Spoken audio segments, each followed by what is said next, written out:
بسم الله الرحمن الرحيم. الحمد لله رب العالمين والصلاة والسلام على أشرف المرسلين سيدنا محمد وعلى آله وصحبه وسلم. السلام عليكم ورحمة الله وبركاته. maanta waxaa noo suura gashay in xarunta xisbiga UPD aan ku qabano shirkeennii guddiga fulinta oo dabcan noo suura gashay markii koowaad sidii koroonuhu u bilowday in ay isu yimaadaan madaxda xisbiga oo hogaaminaya gudoomiyaha xisbiga madaxweynihii hore mudane xasan sheekh maxamuud. dabcan waxaa la iska wareystay xaaladda dalka guud oo iyadoo laga bilaabayay duruufihii koroonaha kala maqnaashihii shirarku wixii hadda ka horreeyay waxay ku socon jireen qaabka zoomka laakiin hadda wixii ka dambeeyay maadaama xaaladii koroonuhu ay kasoo yara raynayso in shirka la isugu yimaado ayaa la go'aamiyey. waxaa kaloo halkaas laga sheegay in weli digtoonaan iyo feejignaan badan laga qabo koroonaha oo ay adduunka laga yaabo laba kacleyntiisii inuu wado. markii intaas laga hadlay kadib waxaa aad iyo aad looga hadlay in xoojinta xisbiga iyo shaqadiisa iyadoo shaqooyin badan oo horena u socday qaarna hadda dib loo laabo lagu heshiiyey oo ay ka mid tahay baahinta xisbiga,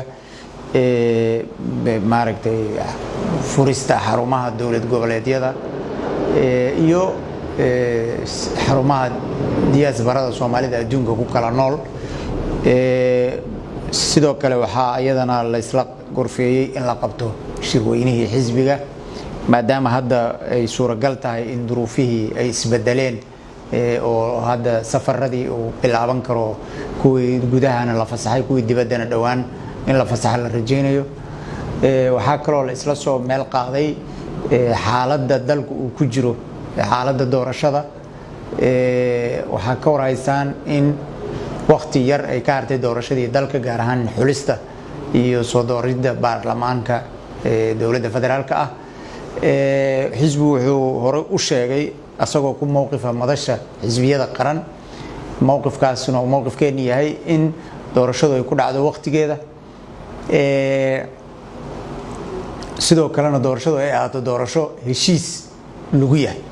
waxaan ka warhaysaan in doorashadii loogu talagalay waqtigii inay ku dhacdo duruufihii ahayd in loo diyaariyo doorasho qof iyo coda aysan dowladda federaalka ah u diyaarin, kuwaasoo ay ka mid ahaayeen registrationka, kuwaasoo ay ka mid ahaayeen ammaanka, kuwaasoo ay ka mid ahaayeen heshiis siyaasadeed, intaasoo dhan. maadaama marka intaasoo dhan aan la qabanin, waxaad moodaa in qaabka doorasho ee loo baahan yahay inuu yahay shirka hadda dhuusamareeb ka socdaa inuu ka soo baxo heshiis doorasho ee heshiis lagu yahay oo dowlad goboleedyada iyo dowladda federaalka halkaas ku shirayaan ay heshiis ku yihiin. intaasoo dhan lagu daro axsaabta doonaysa danaynaysana inay ku tartanto kuraasta. marka arrintaas runtii si gooniha loogu dhabagalay, waxaana lagu booriyey dowladda federaalka iyo dowlad goboleedyadu in runtii wadanka uu kala guur ku jiro, aysan xamili karin in dib looga sii dhaco waqtigii doorashada la ogaan lahaa nooca ay ahaan karto sida ay tahay. waa in la ogaadaa waqtigan wixii hadda ka dambeeya jidka doorasho ee axsaabta iyo dadka Soomaaliyeedba ay u diyaar garoobayaan. arrimahaas ayaa looga gorfeeyey, loogana hadlay. waxaan rajaynaynaa haddii Ilaahay yiraahdo insha Allah xisbigu inuu halkaas ka sii ambaqaadi doono. aad iyo aad baad u mahadsantihiin.